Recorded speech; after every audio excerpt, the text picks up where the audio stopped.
Hello, everyone, and welcome to a very special episode of Talking About Tolkien. In this episode, we're covering Chapter 10 of The Hobbit, A Warm Welcome, in which Thorin miraculously convinces the entire town of Dale to fund his adventures. I don't really have much to say about Dale in this episode, and it wound up being quite short, so I decided, in an effort to pad the runtime, I will occasionally, as Editor Ben, jump in with a footnote about the rich history and culture of Dale. Truly, Tolkien never slacked on world building. Thank you, and enjoy the show.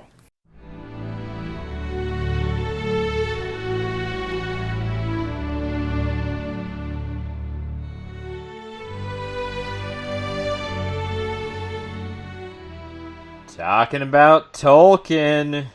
Now, we're talking about The Hobbit, Chapter 10, A Warm Welcome. I did forget the title of the chapter, but I remembered it eventually. It's a pretty short chapter. Pretty short chapter, and to be perfectly frank, it's going to be a pretty short episode.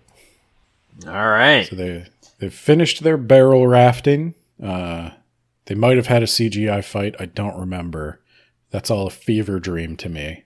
So after we had all of that excitement in Mirkwood, the spiders and the elves capturing them, and now we're gonna get to just hang out on a river, and we're gonna go down this river, and we're gonna raft all our way to Lake-town, and I'm trying to think because there's definitely some more rafting, and Footnote: Lake-town was also known as Esgaroth. then Bilbo gets them out. He gets out Thorin. He's kind of pissed off at Thorin because he's just like laying there for a bit. He's like, "Are you dead or not? Because like if you're still alive, get up. We got other dwarves to get out."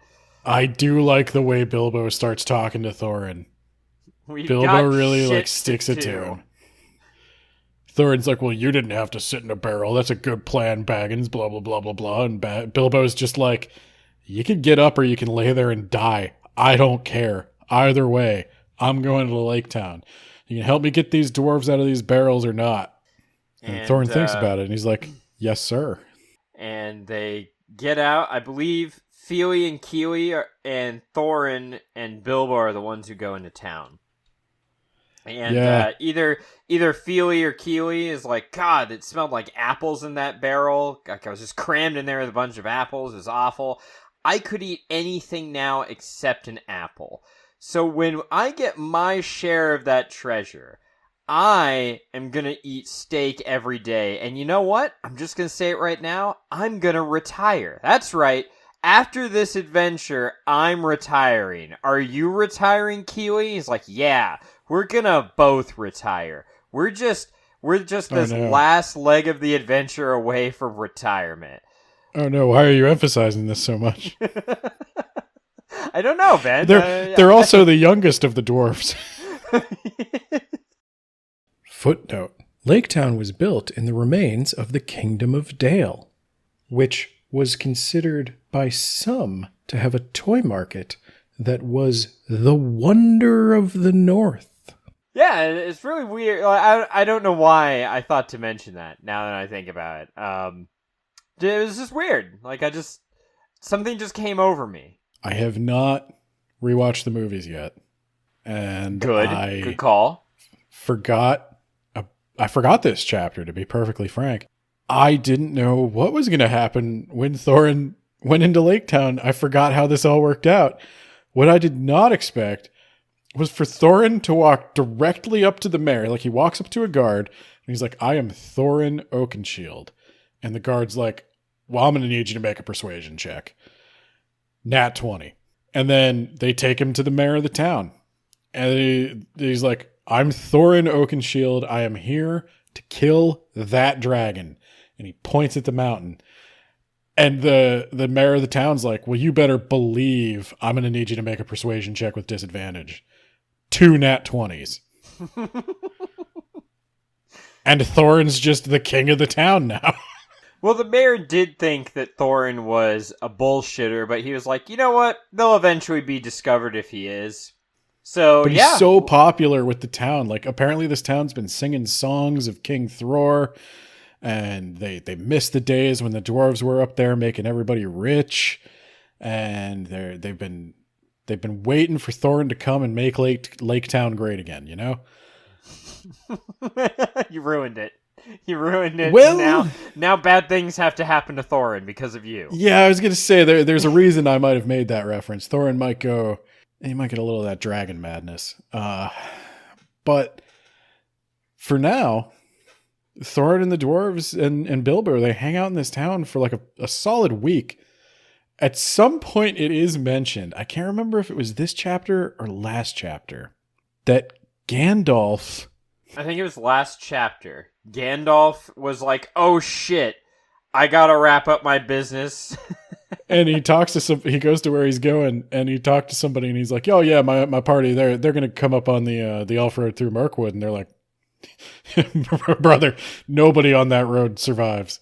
Yeah, that road hasn't been used in like forever. Gandalf's like, what? But I sent them all there. One of them's a hobbit. The hell's a hobbit?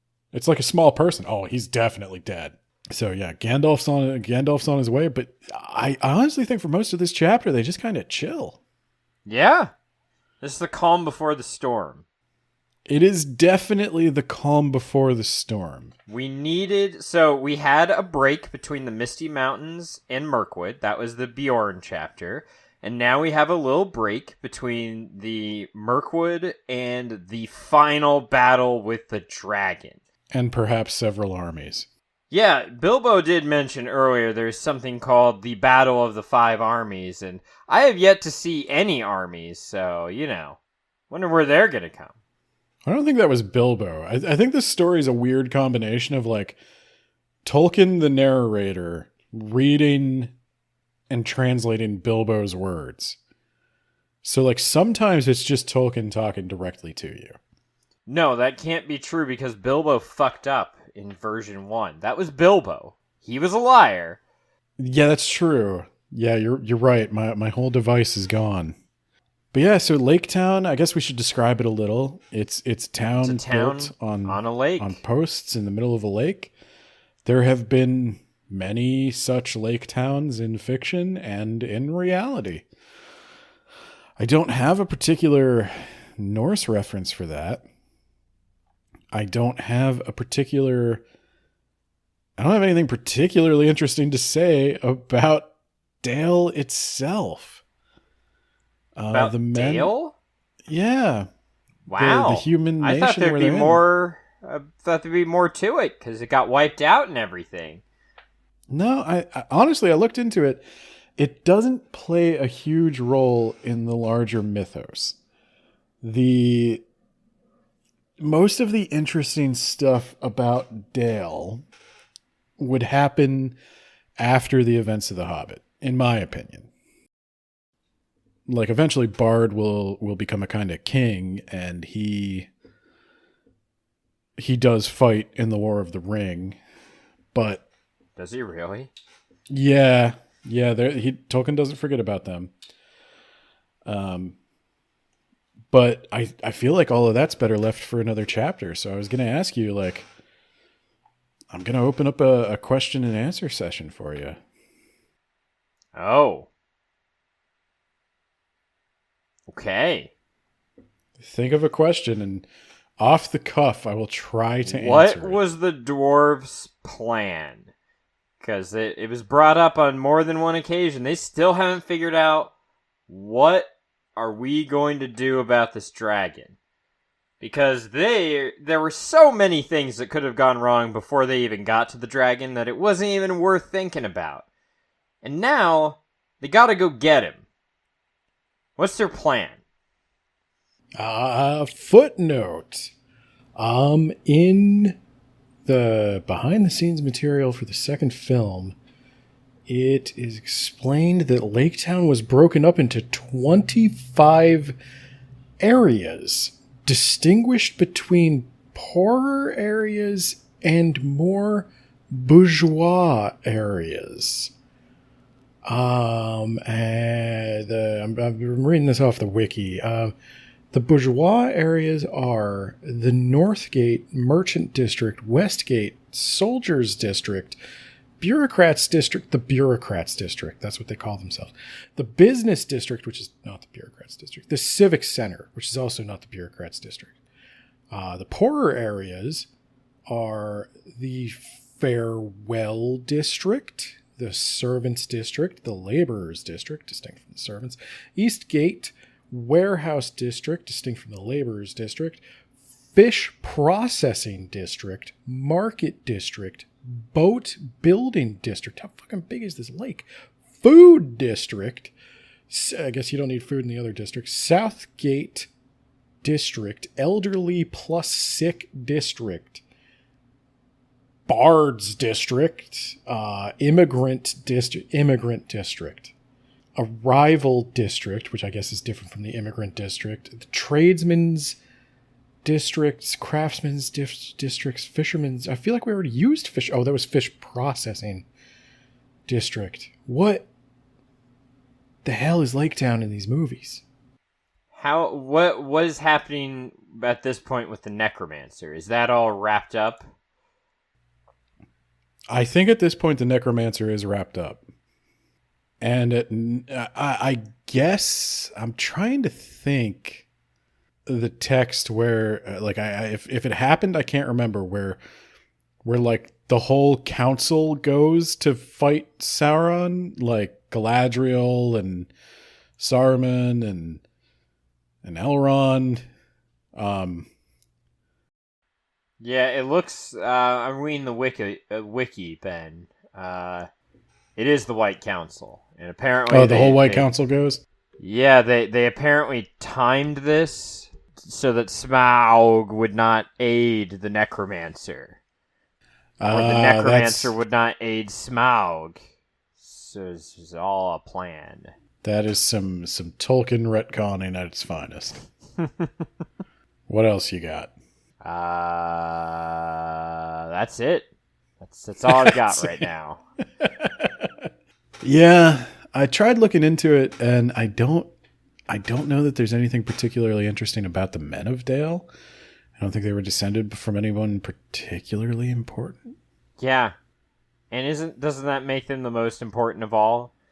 Footnote: I checked, and they definitely were not important. I feel like we should be remembering the Men of Dale, Ben. The Men of Dale.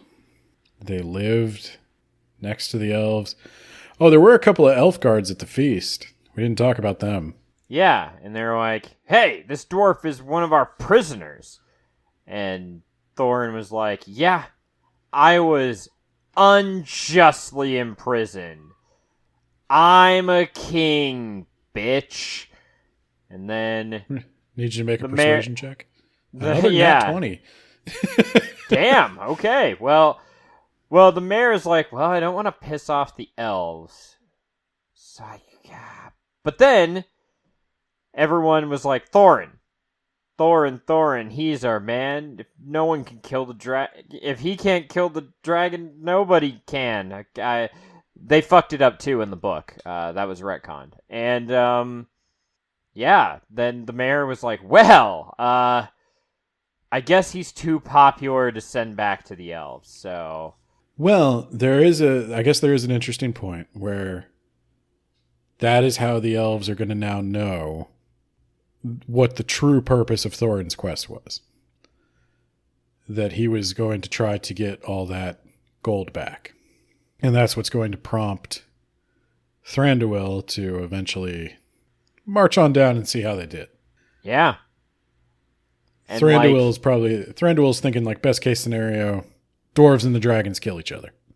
Yeah, I'm thinking Thranduil, you need to get on that boat, you need to start sailing west. You know what I'm saying? The one thing I didn't disappear over that horizon, you greedy asshole. I don't remember you slaying a dragon. I don't think you did anything, Thranduil. Footnote. I was struggling to think of ways to stretch this. So I decided to see what the master of that, old Peter Jackson, was up to. And it turns out that in The Hobbit, the desolation of Smog, Thranduil apparently did fight dragons. And he shows them like an illusion of a wound he suffered or something. And he's mad at Thorin's grandfather about that. I gotta watch this movie. Probably gonna watch this this weekend. There's a lot about Thranduil in this movie, and oh boy. He did stuff. I mean, he's been in a lot of important battles. Yeah, none of which were dragon or gold related. If he wanted the money inside that Lonely Mountain, he should have gone there. I'm just saying he has some of the weakest claims to that money. A lot of people have a lot of weak claims to this is based on Norse myth. You take it, it's yours. That's literally what Bilbo said to Gollum in the original. Finders keepers, bitch. No, what I was saying was one of the things I didn't realize the first time I read The Hobbit was just how much of a cartoon it kind of becomes towards the end. So they've been going on these seemingly unrelated adventures. They've met the goblins. They've met the Beorn. They've met the elves. And all of the stuff on their journey is going to be there in the climax. Like everything they went through that they didn't kill comes back at the end for like one big finale. Except for the spiders. That they killed them pretty hard. Well, Bilbo did. And the spiders are weak to rocks, so... Yeah. He's Bilbo Spiderbane. Nobody called him that, but I'm calling him that. I think this is it's a fun little chapter, but there's just not a lot of meat on it to really dissect the way we've been doing. Yeah, it's a smaller chapter. It's the calm before the storm, and my mic jack broke. Those are all the important takeaways from today's episode. And see you next week, I guess. Footnote. 2 minutes to fill. Okay, we can do this. Let's see what we got. Here. No, that's still 2 minutes. Okay. The Lord of the Rings Online was a video game, and do you know what was in that? Dale was in that. Dale was originally introduced as a standalone instance. I guess was it a dungeon taking place during Battle of Dale. What's the Battle of Dale? Battle of Dale was a battle fought between the realm of Dale allied with the dwarves of Erebor and the Iron Hills against the Easterlings of Rhûn in the Valley of Dale during the War of the Ring. I guess this is canon.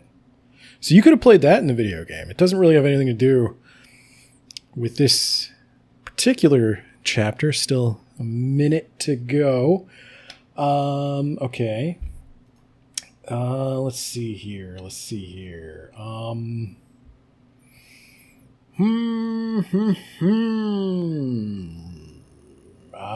Dale? Let's talk about the Northmen. The Northmen were some guys who founded Dale. And they lived in Dale. That's kind of who they were, and that's kind of what they did. They had a language. Okay, here's something. We can talk about this. Okay. They had a language that was different than common. And it was called Northern. It was called Northern. God, Dale sucks.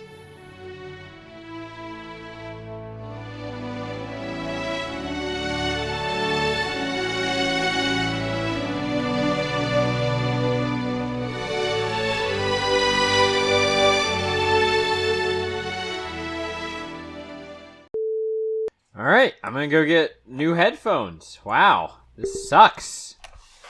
Sounds like orc mischief to me. Yup, it's the Jack. Okay. Can you hear me? Little orcs. Oh, yeah, I need to switch over on Discord too, don't I? Yep. That's why I still can't hear you. A wizard should know better. There you go. The Jack. I hope it's just the Jack on my Focusrite. It's kaput. It's done, son. There is no curse in Edelvish, Entish, or the tongues of men for this treachery. Alright, so yeah, that's the most interesting thing that's going to happen this chapter is Nate's audio jack is dead. It is likely